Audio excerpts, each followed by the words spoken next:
Welcome everyone. It's nice to see you. I assume you've brought some questions with yourselves, so now's the time to raise them.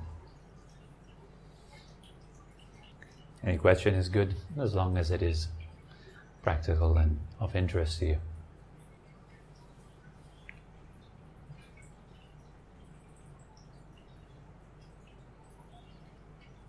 Also good if everyone is beyond questions already. That's a sure sign of wisdom. That's a good thing, I suppose. Unless you do have any doubts, any difficulties with the practice, anything that came up during your practice, you find unusual. Some people have trouble with the breathing, some people have trouble with sitting still, some people have trouble with establishing regular practice. Where is it that you are stuck? What have you observed? Regular practice. Yes, regular practice.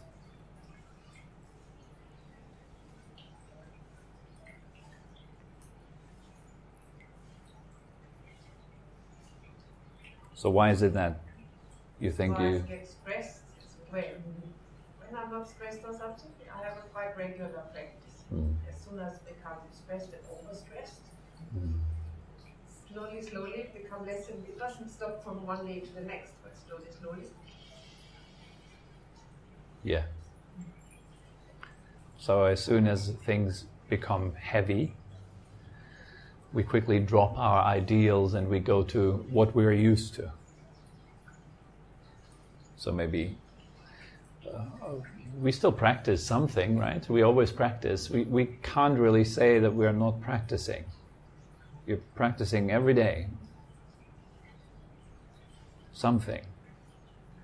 Maybe you practice distraction. You got really, really good at that. Maybe you practice anger. You got really good at that. So even there's just the slightest input and you effortlessly get angry. You don't even have to think about it anymore. Some people wake up angrily in the morning and go to bed at night angrily. They're spending their entire day in a relatively continuous state of anger. For others it's sadness. For yet others it's just this concept of victimhood. Like using everything to just complain.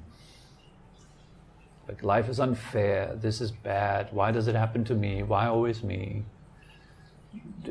Depends, right?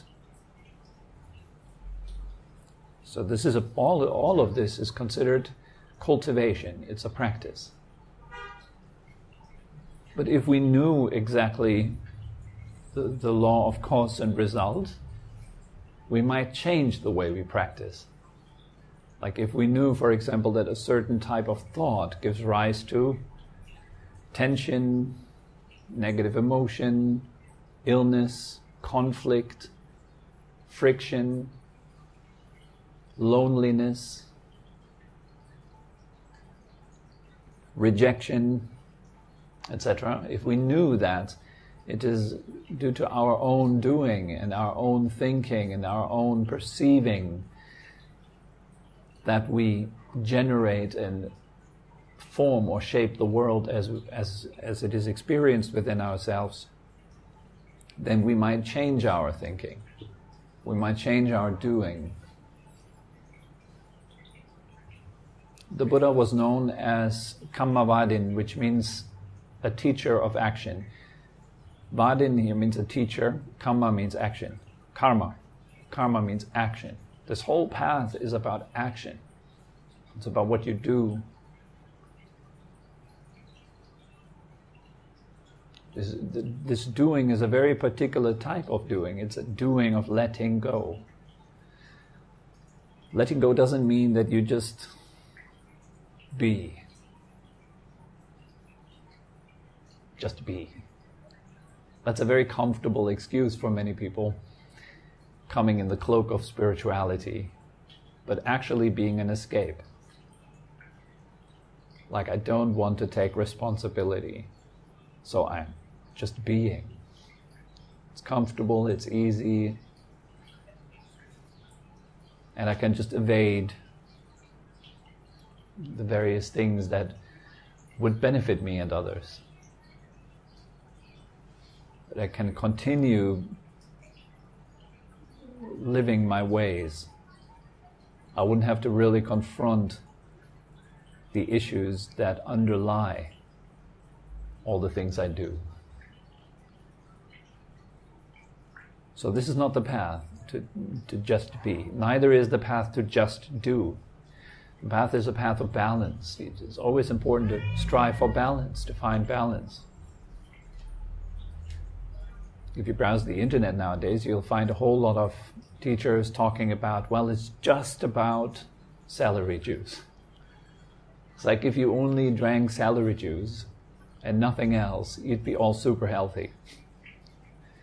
And such a person might have made the experience that upon drinking celery juice, they started feeling really good and lots of their problems disappeared. Let's say you have an imbalance in your body, an imbalance of heat, fire element imbalance. Then it might do you well to eat cooling foods. Veggies are cooling. So you eat cooling foods, you eat vegetables, not because you treat an imbalance, but because you've read somewhere that it's really, really good to eat vegetarian food or something like that, or vegan food. So you start eating, and it gets better. And your problems disappear. You're coming back to a balanced point. As you eat cooling food, the fire dissipates, and you come back to a central equilibrium. So yes, you get healthier. But then you think, now I'm really healthy, so I just only continue doing that. Then the balance tips and it goes to the other side. Now you get a cooling problem. Yes, so your digestive system, the digestive fire stops working properly gradually. It's a decline of physical functions again. It is never just only do that. It's 8 hours of sleep for every living being. It must be 8 hours. If you don't get your 8 hours, you need to freak out and try to desperately get your 8 hours. It won't work that way. It's balance again. Well, finding that balance is quite hard. When it comes to practice, it's the same thing. It's important to find a balanced approach to practice and to realize that you're doing what you do every day is at the root of your experience is very important before you can even begin to practice or to appreciate practice. The beginning of practice is an appreciation of practice. Appreciating practice comes from understanding cause and result. One of the primary principles of life. It is your doing that creates your reality. And so you take a good look at your reality. How is it? How is your inner world? How is your outer world? What kind of people do you associate with? Is that uplifting you? Is it pulling you down? Do you want to be pulled down? Are you complaining a lot? Then maybe it is time to change something. And you could change many things. You could change, for example, who you associate with. You could change how you take it. If you experience difficulties during daily life, you might take them as a challenge. You might take them as a defeat. You might take them as an opportunity for growth, right?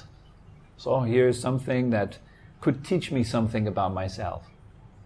Sometimes circumstances are inevitable.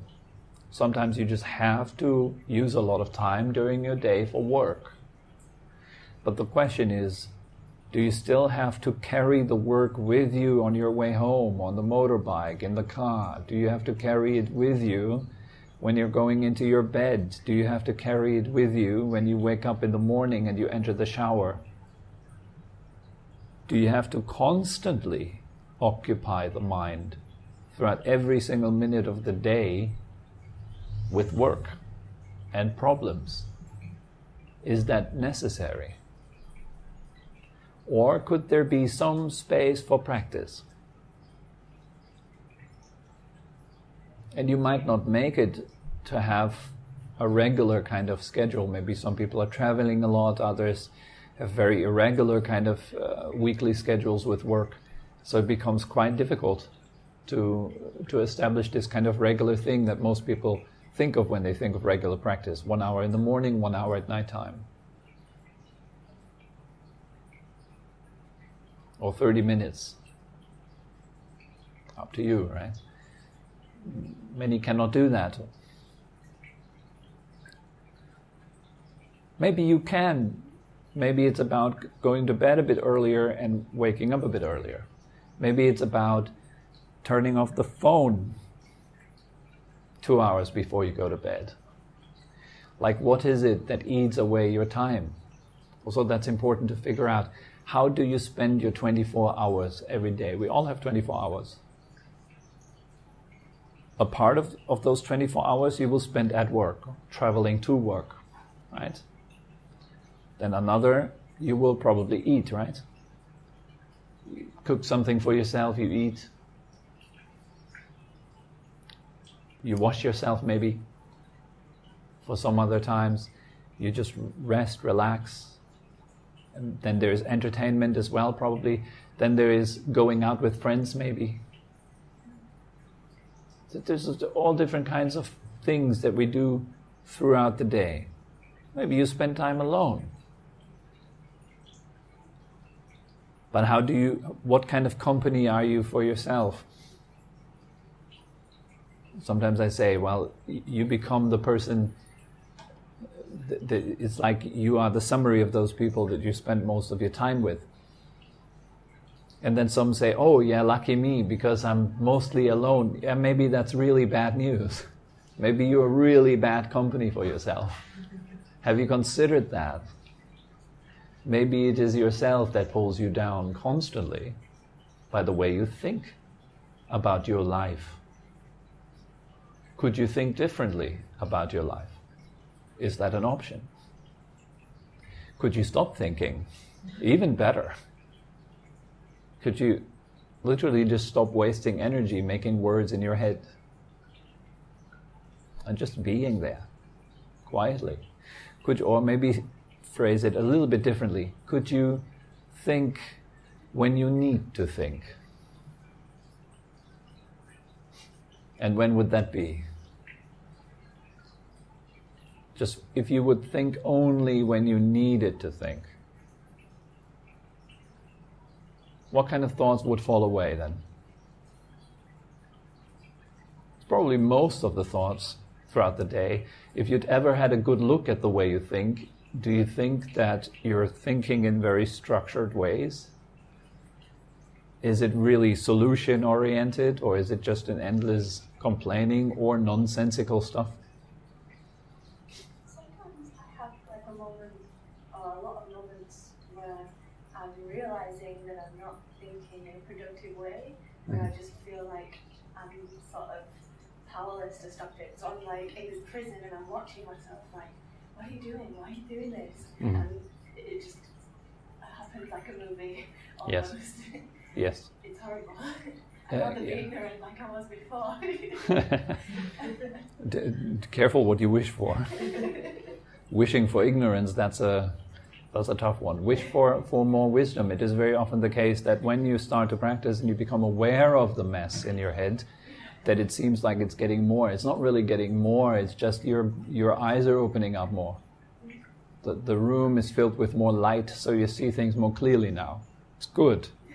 That's good. Most people who don't see, they very often don't even have the wish to let that go. Yes. Only because you find that it is a horrible situation shows me that your eyes are open enough, wide enough to make a change. For most people, they don't even see themselves.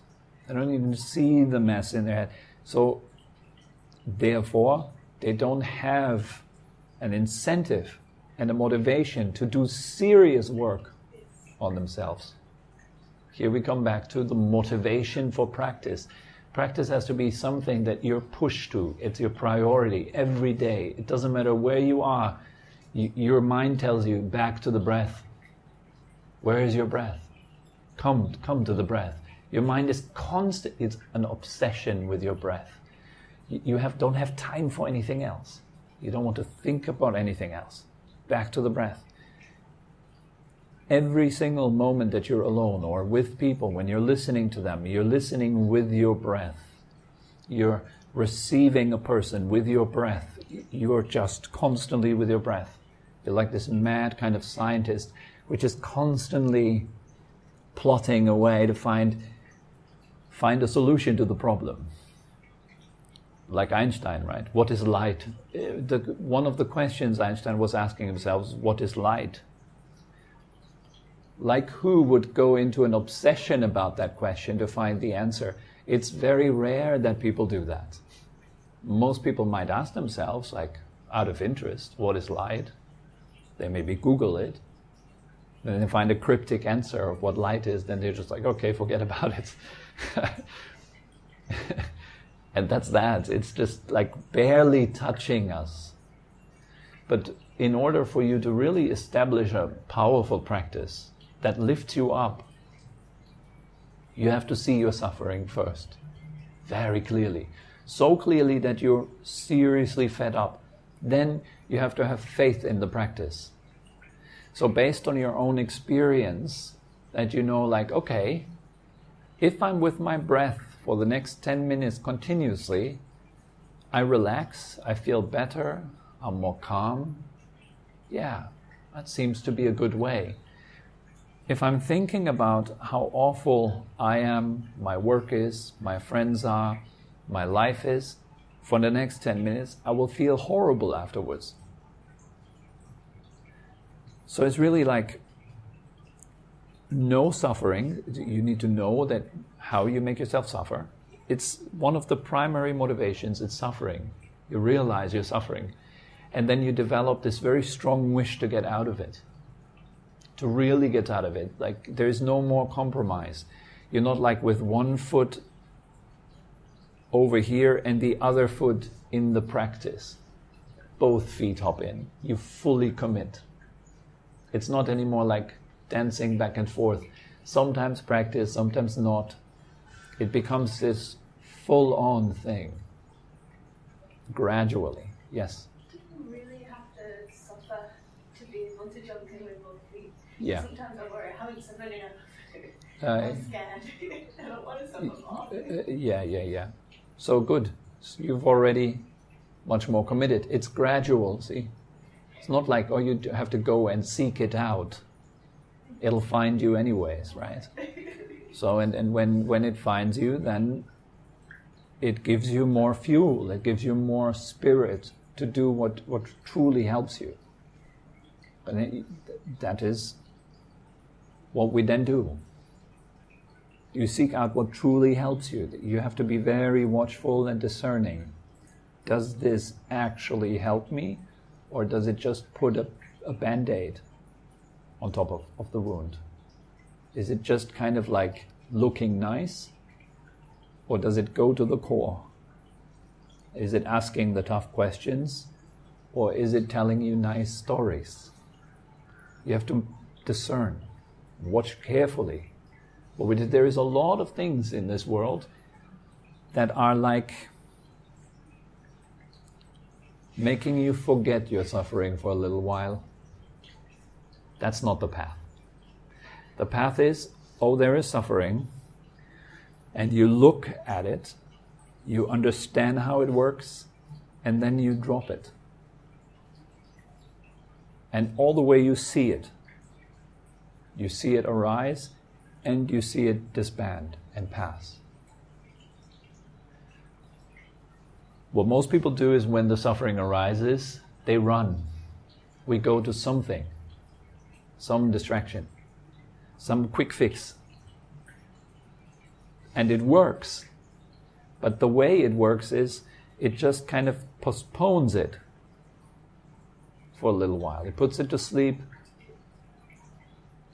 and then it comes back again, and then you put it to sleep, and so forth. So yes, The answer is yes, suffering, it's the Buddha's first noble truth. He calls it a noble truth. When you look at your mind, what do you find? Incessant motion, right? Most people wouldn't consider this to be a suffering.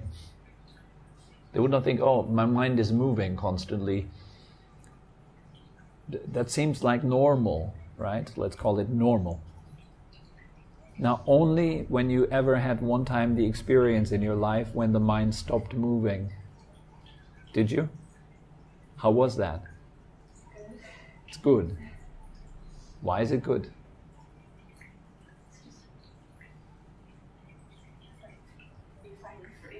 Yes.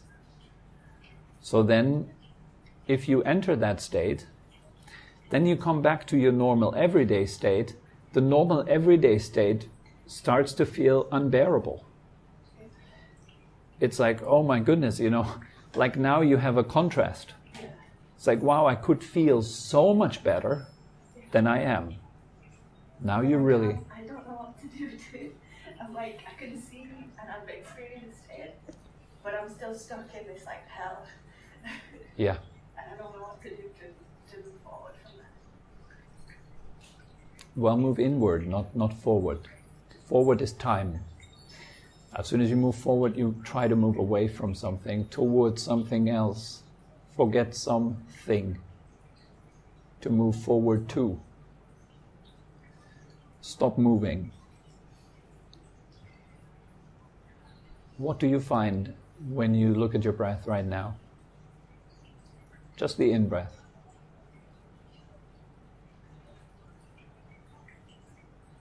Yeah, nothing, no problem. Can you stay with that? Can you stay for it now, for this breath? Is that good enough? Then you have a problem. Can you make it good enough?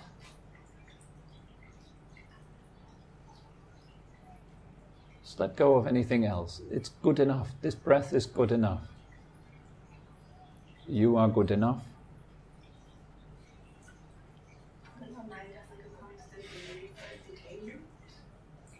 Who cares?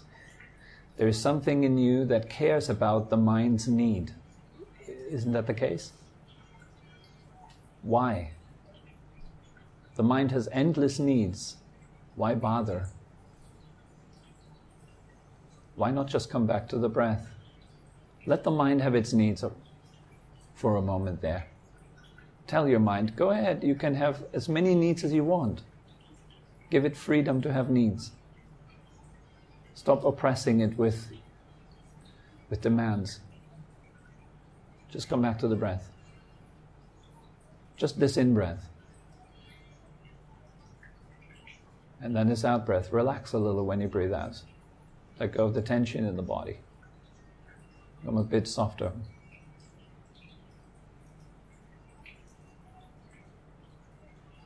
Just being with this one in-breath. And then one out-breath. Let it be good enough. And then the mind comes up with needs, and the mind comes up with thoughts, and the mind comes up with impulses that you need to do right now, with preferences that you need to follow, with urgent stuff. Let it pass, let it go. Just yesterday I was talking with one of my coaches about this this problem. She said, I feel like Sisyphus rolling a rock up on a hill, and then the rock rolls back down, and then I have to push it back up on the hill, and so forth. There's all this pointless up and down, right? The real problem is not so much that she's pushing a rock up and down the hill. The problem is the addiction to that activity. All she would have to do is stop, let the rock go. But she's attached to this rock. She's invested in the activity. She thinks there is some sort of good return from that. If I just push it up often enough, then I'll be happy. if I just do this one more time, then, and keeps her going. And then the same old thing happens, again and again. This is life.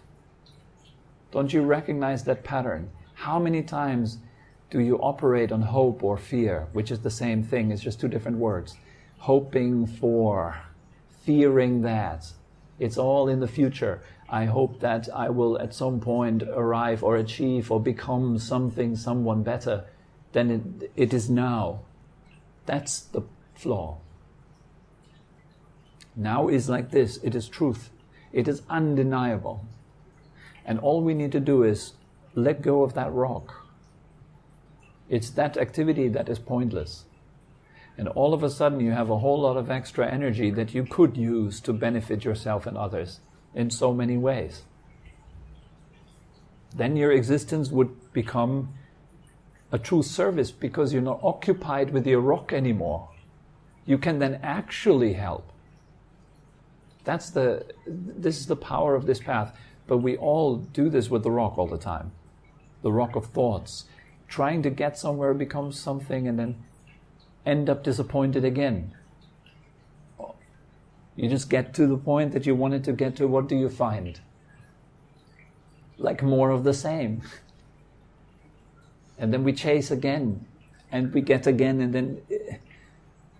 Like, when is it enough? That's why I say, suffering enough. It is this. It's being so observant that you notice, wow, I changed my physical posture. Please apologize for all of those of you who have heard that many, many times. I think it is really good if you hear that many times. It has to sink into the heart, not just the intellect. When you feel pain in your body, what do? You change, right? Change your posture. What happens next? Exactly. Then what do you do when you feel it somewhere else? You change your posture, right? What do you do then? What happens next? Is there an end to that ever? Does it get better or worse the older you get? It gets worse. What does it culminate in? Say it again. What does all that changing our posture culminate in? Death. So if you think of your future, think like that. Every single thing in life is just like that. It's changing the posture, hoping that it'll fix everything. It won't. The problems will just end up somewhere else, like in your knee. Okay, then you fix your knee. Then they come to your shoulder. Great, you fix the shoulder. And if you look at life, what I'm just saying is truth. It is not just some fantasy or funny story. It is the truth. Look at this world. It's the way this world runs. Every single thing. Everything from the smallest ant up to the largest elephant. It's the same principle that keeps us going. It's the same principle that keeps you thinking. The hope that it will be okay. It won't. So now you're free to relax. Because you stop searching for happiness where you will never find it. You can't find it in the future. You can't find it in the perfect, ideal kind of practice that you imagine. Give it up. Give it up. Instead, what can you do now? Ask yourself only this question, ever and ever again. Consider this the last thing you do on earth. What if you don't have time to build up your regular practice anymore? Just 2 days ago, we were involved in a heavy truck accident. A truck just hit the back of our car swerved in front of the truck, and the truck hit the side of our car. It could have ended like really, really badly. Fortunately, nothing happened to us.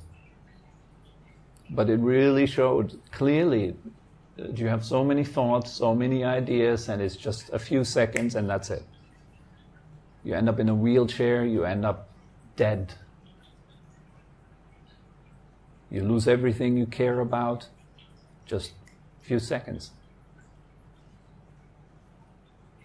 Who of you knows, will you still get home today? It's an uncomfortable question, but really ask yourselves. Will you get home unhurt after this class? I wish nobody of you to experience any pain or hardship. And yet there is great uncertainty. We never know. So what about your regular practice? In that light, what about life in this light? How do you think about life if you see the actual fact of life? It's very fragile. It's a tiny little blood clot in your system, and that's it.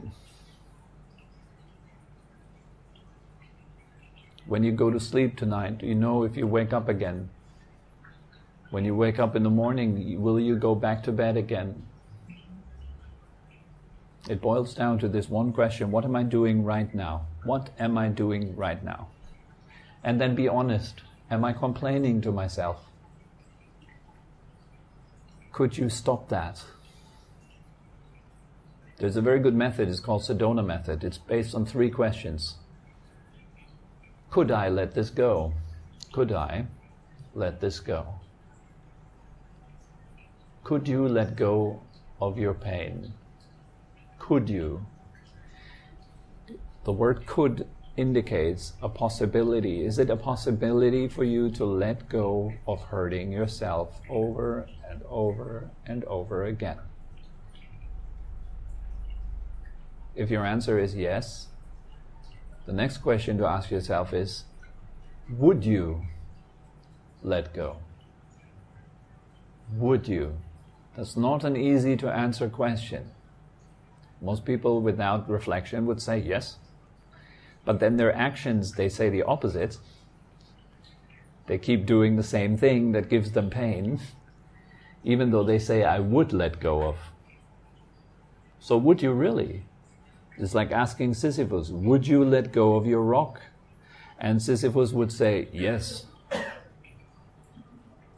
And keep pushing.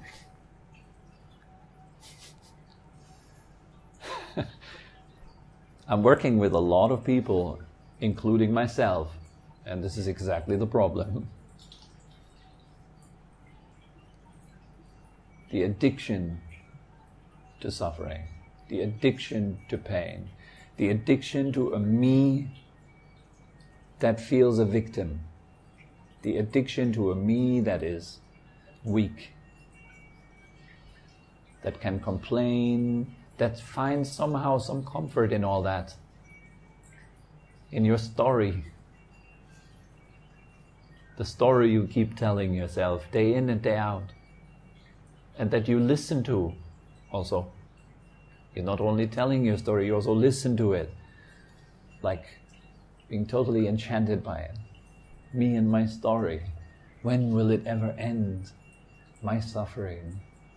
Day after you ask yourself exactly the same thing. Day after you ask yourself exactly the same thing. What if that's your rock? Could you let that go and maybe tell yourself a different story?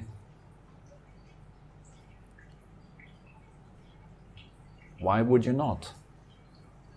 So would you let it go, right? Second question. The third question is, and now it gets really uncomfortable, when?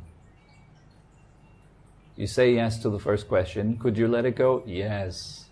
Would you let it go? Yes. When? Now Sisyphus is in real trouble. Now actually he has to let go of his rock. Because the only plausible answer is now. Or it would kind of be silly to say, well, let me kind of hold on to my pain for 10 more minutes. I let it go in 10 days. It would be a ridiculous answer. Who would do that?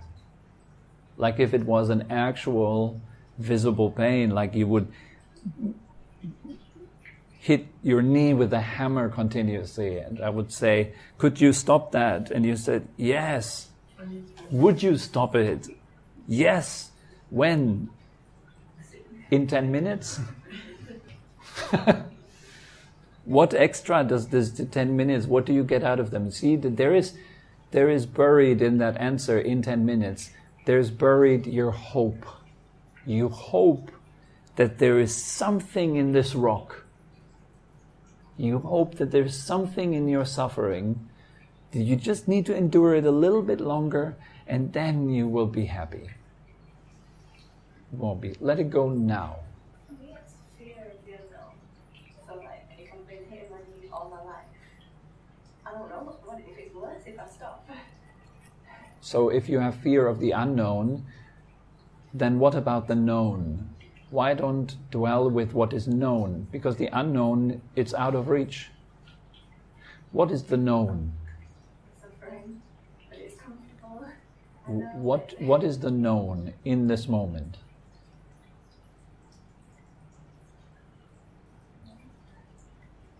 What is appearing to you right now?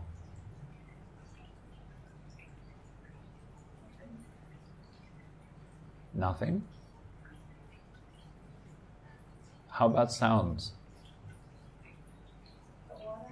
Yeah? How about sight? How about feeling?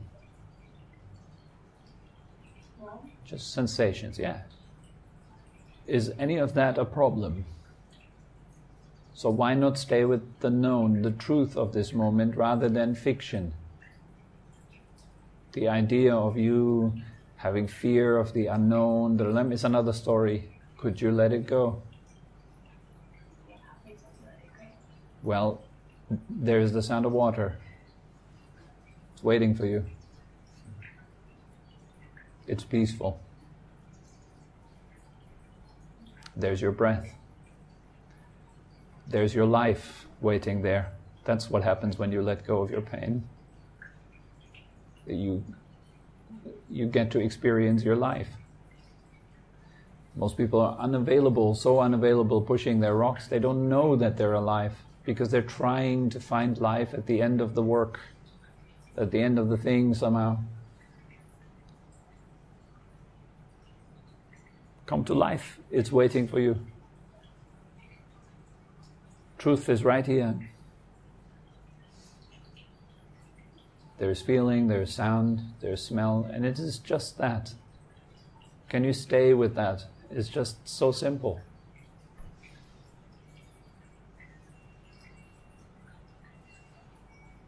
Do we dare to drop all the complexity? The unnecessary stuff that we tell ourselves. Can you drop it? You don't need it. Or do you want to continue a little bit more, a little bit longer? A week more? And it's not so much about what you do outside there, like changing your ways, changing this and changing that. It's much more about being determined to end suffering. And you can only do that now.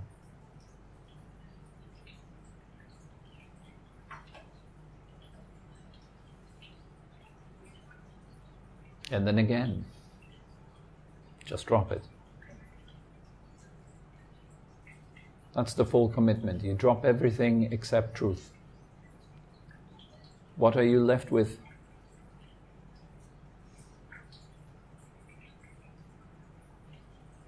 That's how committed to truth we need to be to get real results on the path.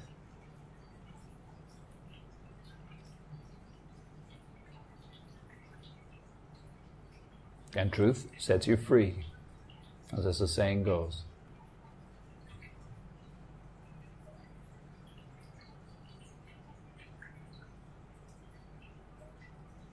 What is when you have to spend your life at the most of the time outside?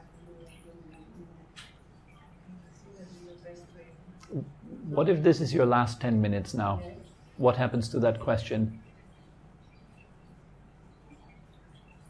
You have 10 minutes to live. What happens to the question? It's not there anymore. Good. That's one problem less. Then there is no question. Yeah, At good, all. good. No? Because in the next That's second good. I die, then it's no question at all. Good. Then it's also the life question gone from Einstein. Yeah, good. Then stay with that. Then it's never a question. Then we sit here, if you ask us question, there's no question. Yes, good. That's what I said in the beginning, if you remember, right? Yes.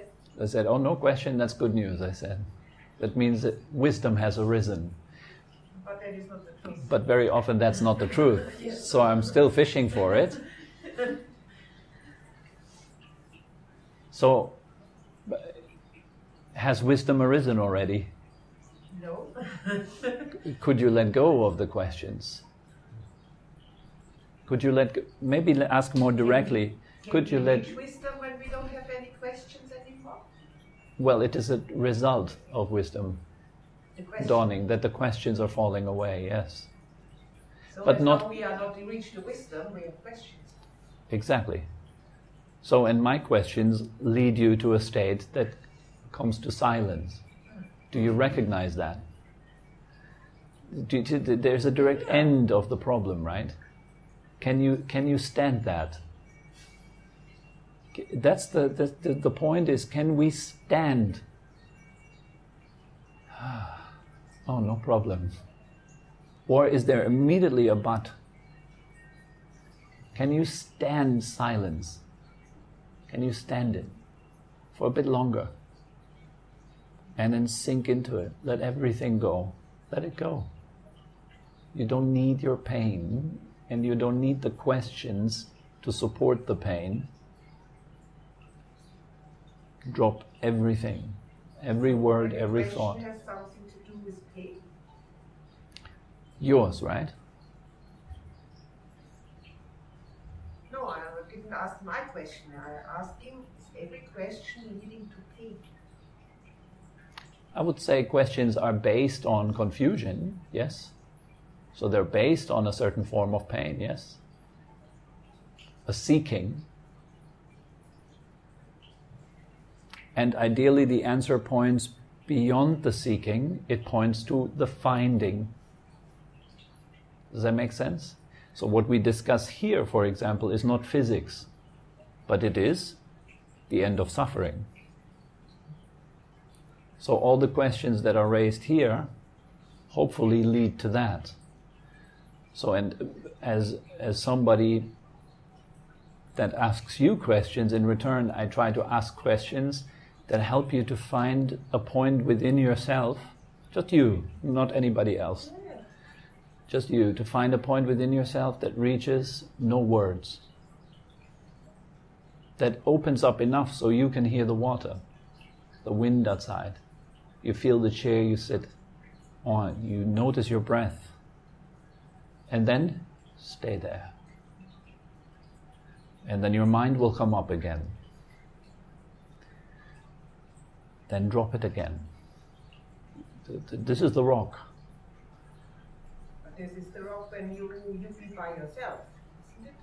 When you be by yourself and you can hear the water, you can sit and stay in the now and with yourself, that is one point. But my problem is more when I have to reach the outside, not when I'm being with myself at the moment.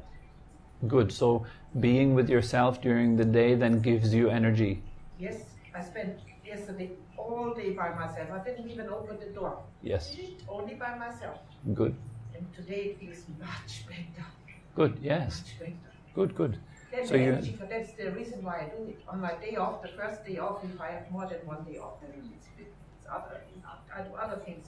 But on my first day off, when I don't have to go to the outside and to my job, I spend always by myself. Only. I didn't want to see friends, nothing.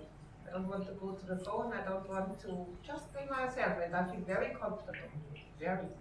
So let's say you're in a situation where you have to deal with other people. Yes. Who puts you into that situation? In that way, the job.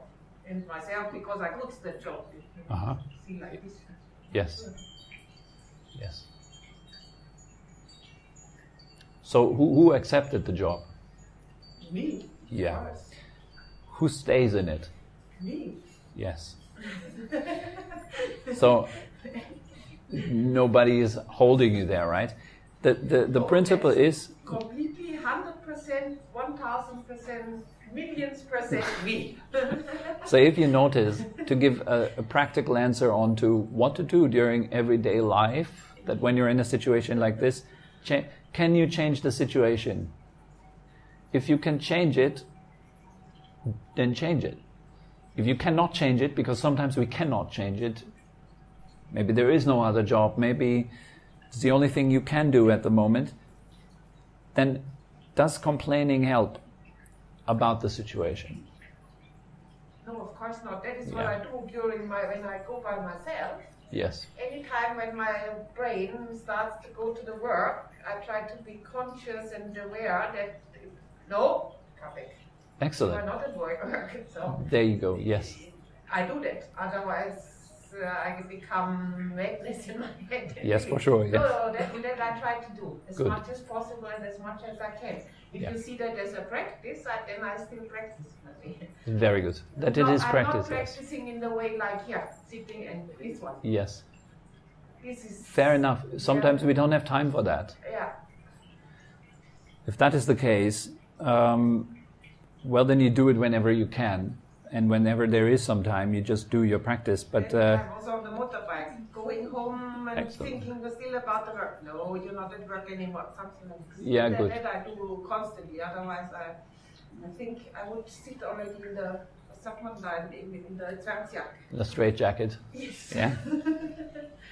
So if you practice diligently to really just stay with the breath, it should get really better every day. So you notice a progression that when you're on the motorbike and you manage to be just with the breath for an extended amount of time, you become really calm and it starts to feel really good. Also the same in any other situation. As soon as you can manage to just only stay with the breath, as soon as the customer comes, you're with the customer goes away, you're immediately back to the breath. Train yourself like this. Polish it, make it better, refine it. Not that much. Good. So I'm spending about 12 to 15 hours per day, only work. That Yes. is not including the way there, showering, food and everything. Yes. So that is the rest, and the rest is sleeping actually. That's kind of the thing. Sounds very harmful. Yeah, sounds very good. Yes. Yeah, that is the problem. That is so little time. That's when I have the day off. Yes. I really can't go with people. The first day I'm not able. Today I'm able and I can come. Yes. But the Monday is like, Well, maybe you can find a better solution. Yeah. I try to. Yeah. That's also a thing. I feel a little bit like in a house with no windows and no doors. Yes. Or it's very dark inside and I can't see the door. There is one, but at the moment it's too dark. Yeah. That I can see it. Something like this. Yeah. So until better opportunity, just devote yourself to the breath. There's people who've established a powerful practice in a gulag, in concentration camps, in prison. They have a hard time also. So if they can do it, you can do it. And you're already doing it, so deepen it, refine it, keep working on it. It's a good way. You're doing well. So give yourself some pat on your own shoulder too. Yes, You're doing good then. Yeah. Yeah. Yes, I do that. That's good. That's very good. Well, now.